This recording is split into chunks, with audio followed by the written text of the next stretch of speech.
Chào mọi người. Ở những tập trước, mình đã lần lượt giới thiệu 4 gói try bag gồm Alia Striker, Caleb Lewis, Fly Unique, Greenbaron Striker. Và trong video hôm nay, chúng ta sẽ tiếp tục đến với một cái tên rất đáng chú ý, Metabuild Tricrew Authority Striker.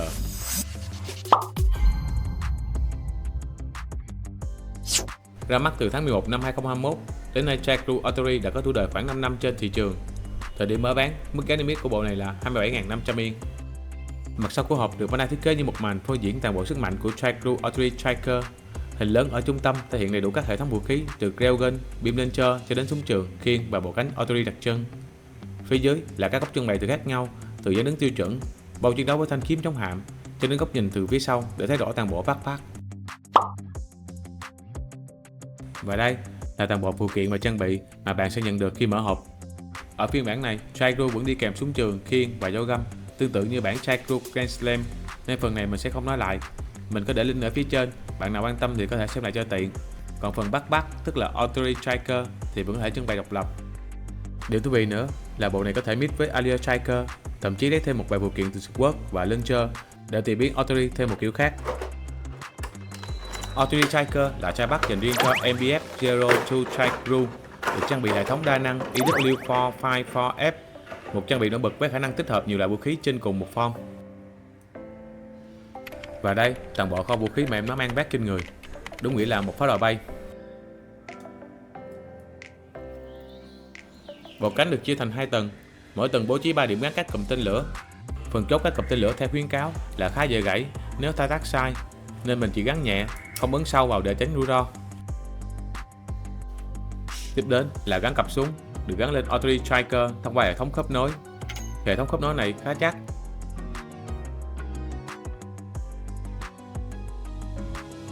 Cặp súng này có thể gắn ở phía trên hoặc phía dưới, tùy vào cách lắp mà sẽ ảnh hưởng đến việc tạo dáng. Bạn có thể đưa súng lên vai hoặc bố trí hai bên hông để thay đổi tổng thể dáng bâu. Nếu cặp súng được gắn ở phía trên thì cụm kiếm và pistol launcher sẽ chuyển xuống phía dưới và ngược lại.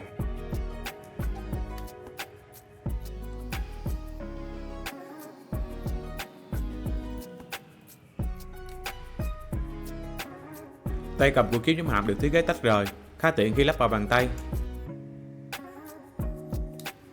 Ngoài ra, bộ còn đi kèm 2 lựa chọn lưỡi kiếm, một lưỡi vật lý và một lưỡi hiệu ứng năng lượng.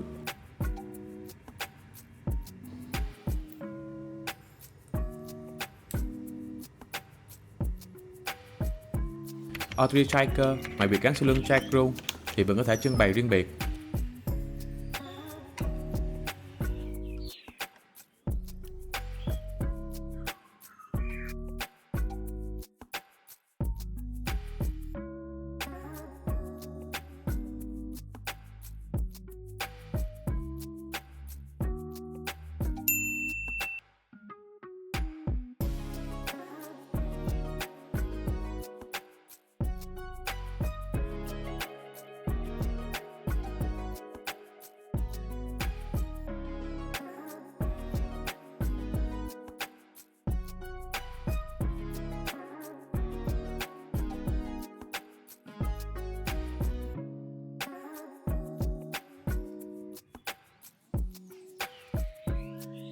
Khi biết Alia Striker với Authority Striker, tổng thể nhìn khá đồ sộ. Nhưng để nói là đẹp thì cá nhân mình ngắm hoài không ra, kiểu đẹp này hơi tiềm ẩn.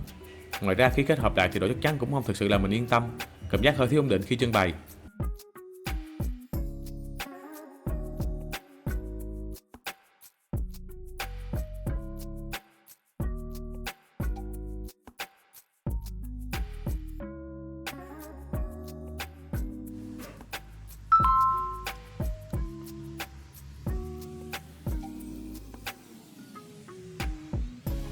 Thay vì để cặp súng tách rời, hãng cũng trang bị thêm một khớp nối để kết hợp hai khẩu lại thành một.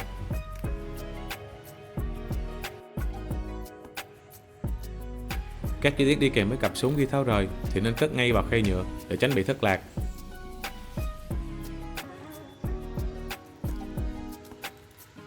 Khi ghép hai khẩu súng lại thành một, nhìn rất hầm hố và ấn tượng. Còn ở phía đối diện sẽ là vị trí để gắn lên cho try, tạo sự cân đối. Phía bên trên sẽ là vị trí để kết hợp thêm bộ Sword Striker.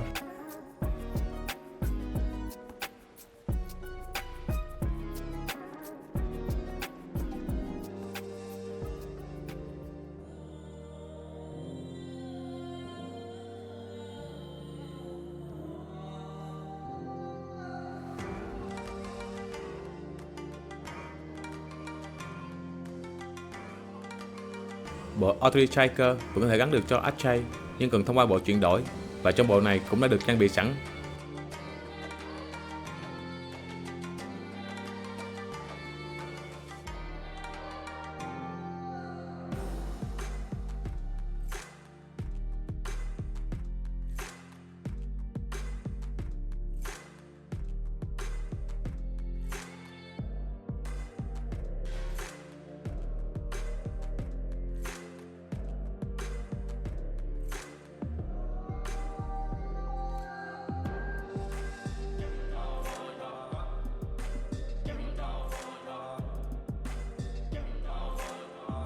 Tiếp theo, mình sẽ nói nhanh về biên độ của Authority. Với hai cánh nhỏ có thể linh hoạt điều chỉnh lên xuống. Phần đuôi cũng tương tự như vậy. Phần cánh lớn 2 tầng có thể bung rộng và xoay linh hoạt nhờ trục khớp. Nhưng đáng tiếc là không thể xếp gọn ra phía sau, nên khi trưng bày sẽ chiếm khá nhiều diện tích.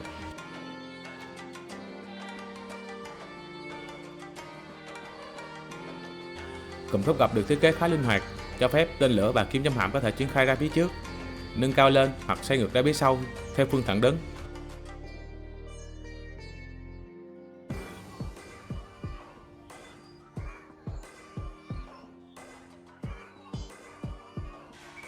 Cụm khúc dưới được thiết kế với khả năng xoay và gập linh hoạt, cho phép điều chỉnh cặp súng ra phía trước, ra sau hoặc hạ xuống hai bên hông, rất tiện khi tạo dáng.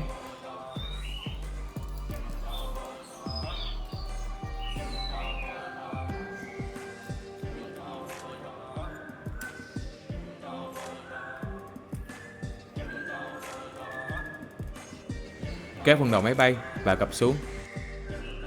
Phần chày ở đầu chốt là do mình mài lại để tương thích với phần hõm sau lưng Strike Crew.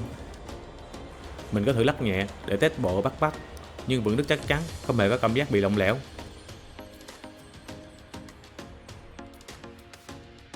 Cảm ơn mọi người đã xem đến đây. Với Strike Crew Authority, theo mình thì đây là một bộ đáng cân nhắc chứ không nhất thiết phải mua bằng mọi giá. Nếu bạn đang thắc mắc vì sao thì mình xin chia sẻ quan điểm cá nhân như sau. Tính đến thời điểm hiện tại thì Bandai đã ra hai phiên bản Strike Crew. Nếu dư dả thì mua cả hai cũng được. Nhưng nếu phải chọn thì mình khuyên nên ưu tiên Strike Crew Grandlam vì thanh đại đao Grandlam không được bán lẻ. Trong khi đó, Authority Striker lại có thể mua riêng nên sẽ linh hoạt và kinh tế hơn. Còn mình thì mua phiên bản này ở thời điểm hãng chưa bán lẻ Authority Striker nên đó là lý do mình chọn full set này. Về giá thì Strike Crew Grand Slam hay bán lẻ cũng sẽ dao động tùy từng thời điểm, nhưng nhìn chung sẽ không bị đẩy giá quá cao. Nếu bạn mua được dưới giá pre-order 6,8 triệu thì càng tốt. Và đó là toàn bộ phần review của mình. Nếu thấy video hữu ích, đừng quên để lại một like để ủng hộ mình nhé. Bye bye, hẹn gặp lại mọi người ở video tiếp theo.